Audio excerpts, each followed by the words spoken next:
harus kita akui bahwa saat ini memang mayoritas umat Islam menginduk ke mereka dalam teknologi. Kalau misalkan handphone, kemudian ya yang sifatnya teknologi. Bahkan salah satu yang menjadi penyebab hancurnya daulah khilafah di Turki Utsmani 1924 itu adalah karena dalam perang dunia pertama itu kalah dari segi modernisasi persenjataan oleh Barat, khususnya Inggris pada saat itu. Jadi di sini pentingnya memang bahwa akal pun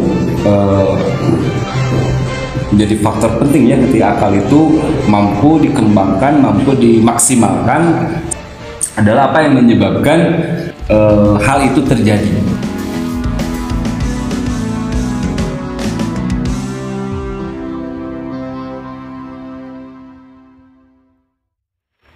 Jadi kerusakan dalam pembunuhan itu ternyata tidak berimplikasi langsung pada kerendahan derajat berpikir. Ternyata dalam berpikirnya mereka sangat maju. Tapi dari sisi konteks sains teknologi, ditambah lagi mungkin ada beberapa orang-orang tokoh besar itu mereka lebih ke ateis gitu. Nah, jadi sebenarnya banyak faktor ya, terutama saya bahas dulu tentang Jepang dalam kondisi seperti itu. Ya, kita ketahui bahwa negeri kita pun duka selama berapa tahun di Jepang teh 3,5 tahun gitu ya. Bahkan Belanda 350 tahun Konon katanya. Konon ya. Nah, itu menandakan bahwa apalagi kalau lihat dunia ketiga itu mayoritas muslim sekarang banget juga.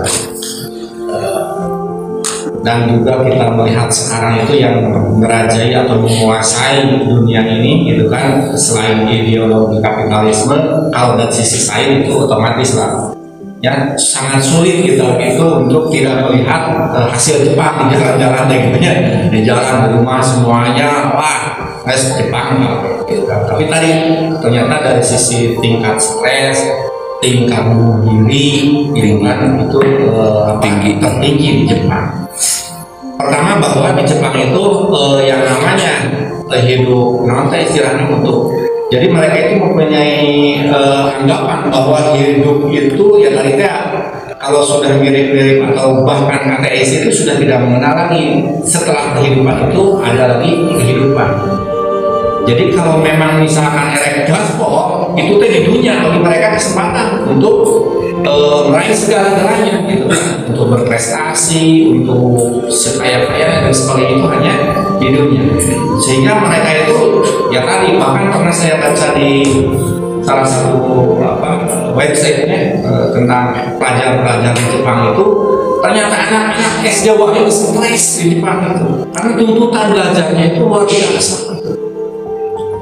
Tuntutan belajarnya itu, jadi mereka itu benar-benar dituntut untuk benar-benar mereka itu benar-benar perfect.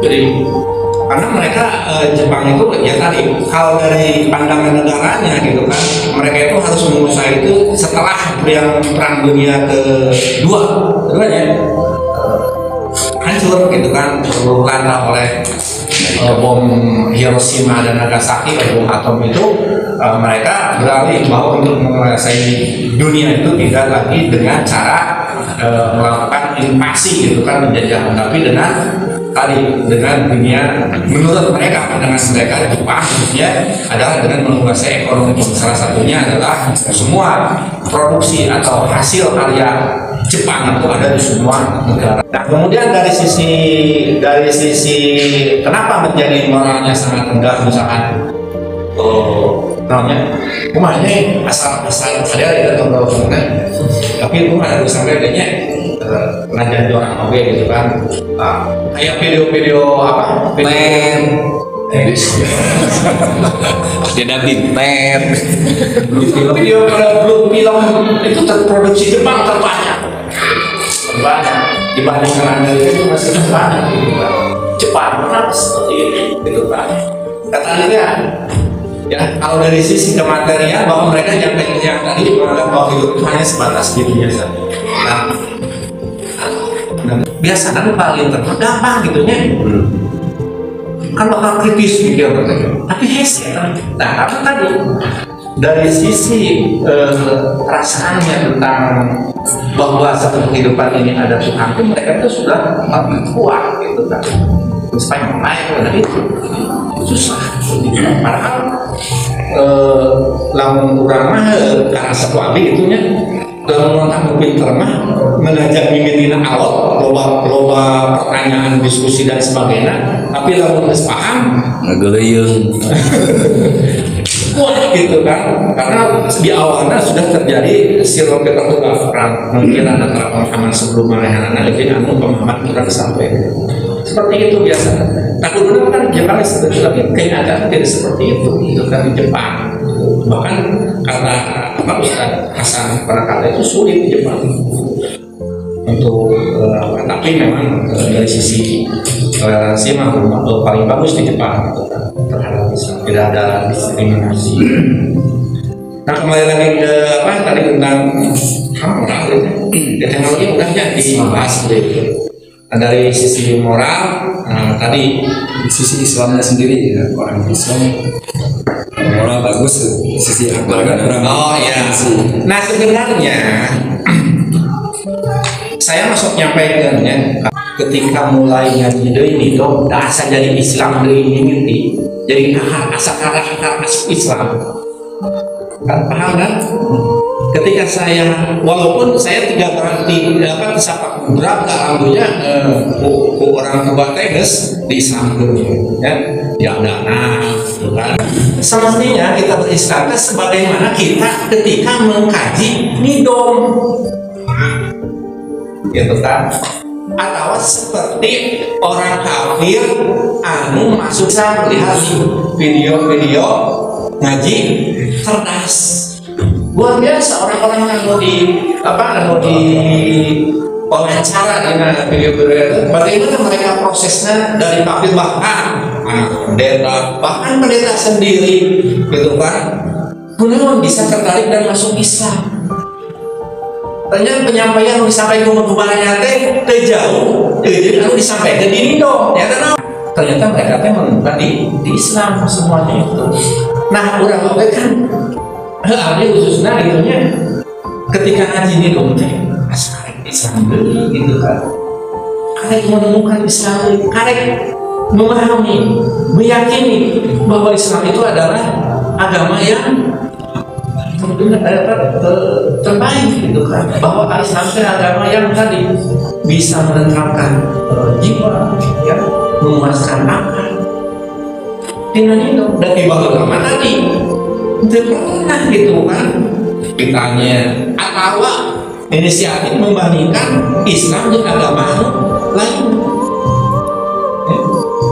Ini sok nggak ada lagi kerja sebenarnya kenal kabar dah ngaji begitu kenal cekek marane ya beli sepatu teh merek anu warna anu bahkan rela-rela ada yang berdesak-desakan kalau beli kamar di lebaran wah macet-macetan ada yang sepatu merek eta nah kurang gitu yang banyak karena saya pas sepatu eta teh keren panghalusna dengannya murah.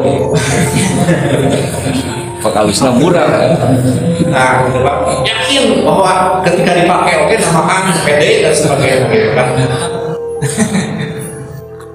Nah, semestinya namanya katanya ketika memeluk agama Islam oke, semestinya seperti itu. Kuno memeluk Islam, bandingkan kamu kayak kuno bisa mengambil kesimpulan bahwa sepatu tadi tehnya pengalusnya keren bisa nambahan pede karena kamu sudah membandingkan dengan sepatu-sepatu yang lain sehingga dengan setekah bola diusahakan supaya kabel itu sampai. Nah semestinya kita ketika berislam seperti itu mestinya orang terbagilah teh gitu naon gitu kan merosot umat Islam teh gitu kan seperti itu dalam sisi saya dan sebagainya karena tidak mengikuti apa yang diinginkan oleh Islam atau yang ditunjuki oleh Islam. Lamun terus naraoskan ayat Islam yang disebut dengan non sebab ayat aulawiyah, fikih aulawiyah, Kausalitas. ada fikih kausalitas, ya. Terus ayat konsep tawakal, ya. Bukan tawakal versi orang Sunda, bukan. Tapi tawakal sebenarnya benar tawakal versi Islam. Dia tidak mencukupkan diri dengan kurang mencukup, tidak. Memang air namanya penyalurannya rada-rada terhambat, tapi di sisi lain banyak saluran. Contoh misalkan orang-orang kaya di masa para sahabat gitu kan, Abdurrahman bin Auf gitu kan, bahkan yang tidak tercatat ayat Abu Bakar, ya, Umar gitu kan, mereka itu menyumbangkan hartanya, ya, ribuan ratusan unta gitu kan ketika akan melakukan operasi. Eta teh berenang mau bisa didapat lalu konsepnya tadi geus cukup sakieu ke urang gitu kan. Tapi mereka terus gitu kan. Karena masih banyak potensi atau masih banyak gitu hal-hal yang bisa kita support dari materi atau harta yang kita punya.